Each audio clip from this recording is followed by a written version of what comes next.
Pencils down. Do students even use pencils anymore?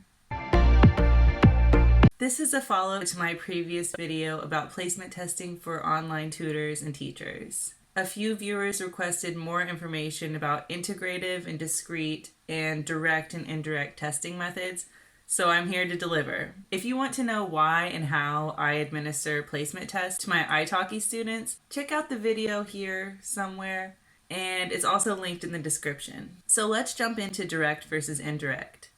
This is pretty intuitive and basically exactly what it sounds like. In direct testing, the student is actively producing their own original utterances or written content, either by answering questions orally or responding to a writing prompt or filling in a blank without options. Indirect testing would be more passive, like answering a multiple choice or true-false question. The question of direct versus indirect is more important when looking at an oral skills assessment. We have known for decades that indirect speaking tests are useless. There's little correlation between pen and paper proficiency and speaking ability. Someone who's great at reading and writing might have incomprehensible pronunciation or extremely weak listening skills. Online private tutors have the advantage of the one-to-one video format.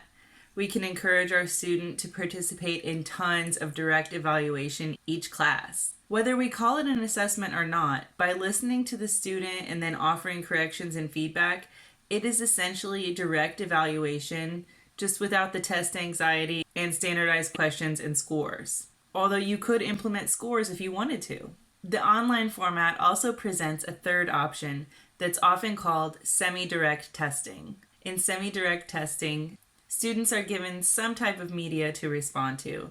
Could be video, audio, or a written prompt. Then their response is recorded and listened to later by a grader or teacher. With semi-direct testing, the student has less context because they can't observe the facial expression or body language of the listener. There's also no opportunity for clarification questions or additional prompting. A scholarly paper that I read on this topic said that semi-direct testing is more fair in a standardized testing setting because the presentation of the prompt and instructions is uniform.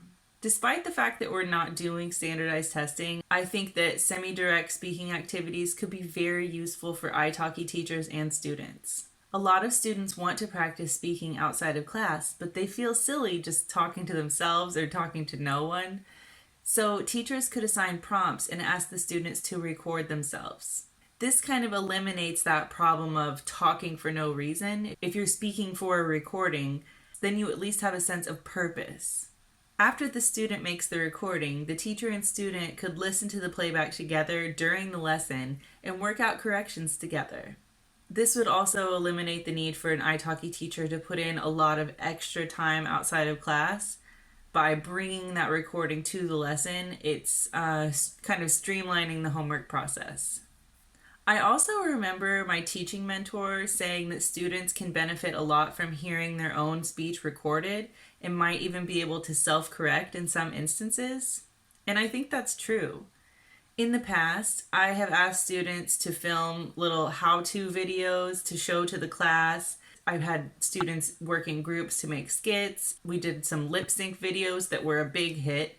Those were all things I did in brick and mortar in-person teaching. I haven't done this yet on italki, but I want to try implementing some pre-recorded elements for some of my students. So that's direct, indirect, and semi-direct testing. What about discrete and integrative? Discrete testing is focusing on just one particular vocabulary item or grammar point in isolation and without context.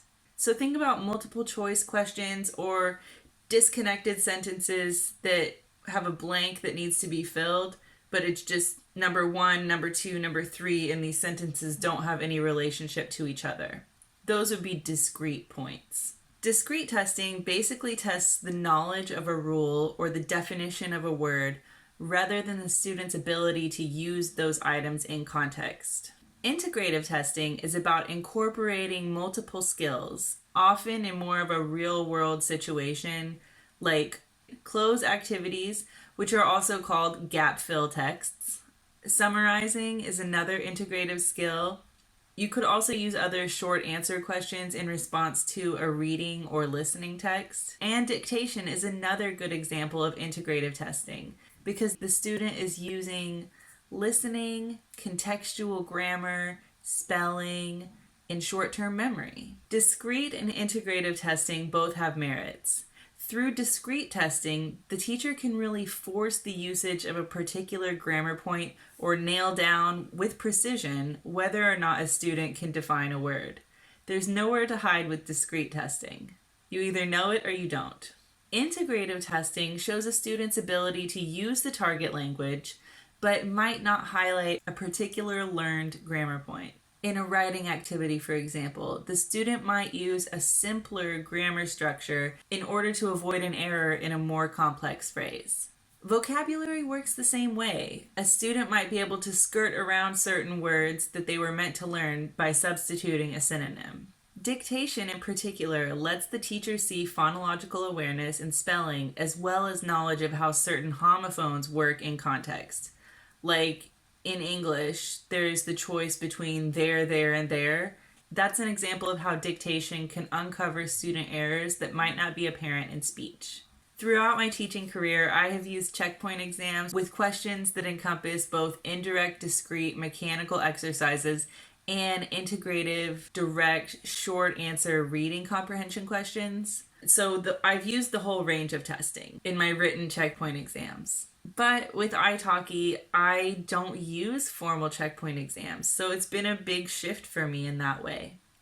Instead, I begin with placement tests with discrete, indirect questions before or after the first lesson or trial lesson.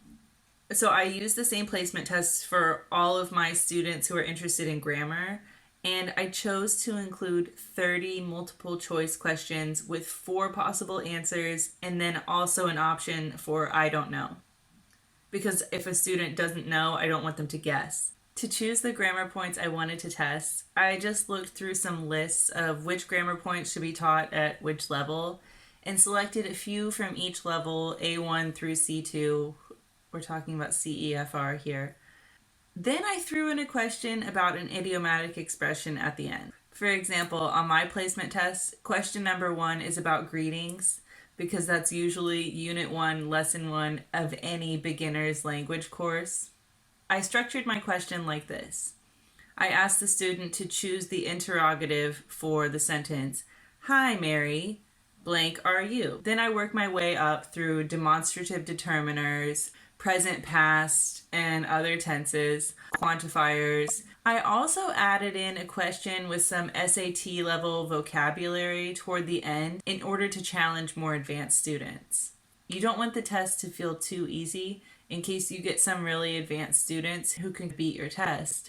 You want to make sure to leave something that could be improved on. Then to finish it off, I included a questionnaire about my students' goals and strengths and weaknesses. I used my husband as a guinea pig for my test while I was developing it, and I would estimate that he's between a C1 and C2 in English, and he ended up getting a 27 out of 30 on the version of the test that I'm using now. So I'm really happy with that level of difficulty. So for you, if you know someone who isn't a native speaker of the language that you teach, you can recruit them to help you with beta testing, or you could even invite some regular students to participate in the development process. As a complement to my online placement test, in the first lesson or the trial lesson, I do direct integrative placement through sort of a shotgun approach with various conversation questions, never lingering too long on any topic, in order to kind of sample the breadth of vocabulary that a student possesses and gauge their ease of recall. For example, I might ask, what are the good and bad points of the city where you live? Then I immediately bounce to a different question to try and find a topic where I can make the student pause. Then I know that I found a hole in their vocabulary knowledge or something that they just don't have very much experience talking about.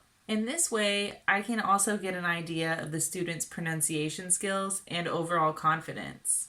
This approach doesn't tell me everything I need to know about the student, but by combining this online placement test and the in-class evaluation, I can get a pretty good idea of how to proceed, at least for a few lessons. Then, as the student takes more lessons, I use activities to check progress, sometimes without the student even realizing that I am testing them. For example, if I teach the past simple and the past continuous, I go over those topics for a couple of lessons to make sure the student really has a grasp on it. In a follow-up lesson, I present a paragraph that I've written using those target grammar points, and I make sure to include several errors both in form and usage, and ask the student to find, correct, and then explain those errors. This is pretty integrative because the student is reading, speaking, focusing on form, and listening to feedback and follow-up questions from the teacher. I've had a lot of success with this method of asking the student to correct my errors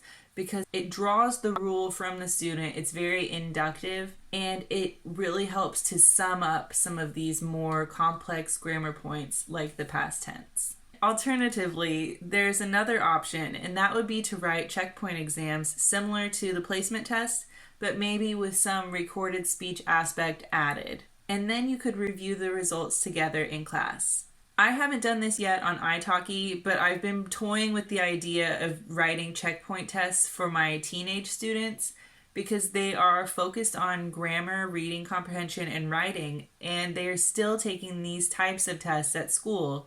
So it might be really helpful for them to have more practice test situations outside of their classes at school and outside of their italki lessons, something to do as homework that mimics a testing situation. I'm not sure how useful checkpoint testing would be in a class that's more conversational. I think it would be harder to incorporate it into conversational curriculum. You might be able to set up some kind of pronunciation and speaking prompt-based test, but it's not going to have the same authentic feeling that conversation students are after. That kind of brings me to the main point and to the thing I want to highlight here, and that is that all types of testing, direct, indirect, semidirect, discrete, and integrative, all of these types of testing are bound to be inauthentic or too narrow in scope. True communicative situations just cannot be replicated by tests. So I think it's best to blend all of the styles together when testing is actually beneficial. It's up to the teacher to decide when a placement test or checkpoint test or quiz or in-class evaluation activity might lead to better awareness of the learner's skills and when it might be ineffective or even distract from the learner's goals. If you want to do some further reading, this is a great paper. I have linked the full citation down in the description. Thanks for sticking with me if you made it this far. If you have any questions, drop them down in the comments and I will try to help you out. Thanks so much for watching. Make every class your best class. Bye!